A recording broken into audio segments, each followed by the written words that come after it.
শাশুড়ি আম্মারা যারা আছেন, প্লিজ বৌমাদেরকে কষ্ট দিয়েন না। অনেক শাশুড়ি আছে পান থেকে চুন খসলে রেগে যায়, পদে পদে স্ত্রীর ভুল ধরে, বউয়ের ভুল ধরে, আছে না নাই? এটা করবেন না। সে তো নতুন, আপনার অনেক এক্সপিরিয়েন্স হতে তার সময় লাগবে। তাকে সময় দিন, তাকে ভালোবাসুন, ঠিক কিনা? না বুঝে সামান্যতে বৌমারে বদদোয়া দেয়, এরকম আছে না নাই? কিন্তু বুঝতে চায় না, বৌমারে যদি বদদোয়া দেয় তাহলে তার নিজ ছেলের পরিবারের ক্ষতি, পেটে ধরা যে ছেলে, ছেলের পরিবারের কিন্তু ক্ষতি, তার আপন নাতি নাতনিদেরই ক্ষতি। আওয়াজ করে বলেন ঠিক কিনা? বৌমাকে বদদোয়া দিয়েন না।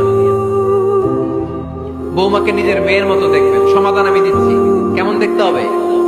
নিজের মেয়ের মতো। নিজের মেয়ে সকালে ঘুম থেকে ওঠে 11টা, ওইটা সমস্যা নাই।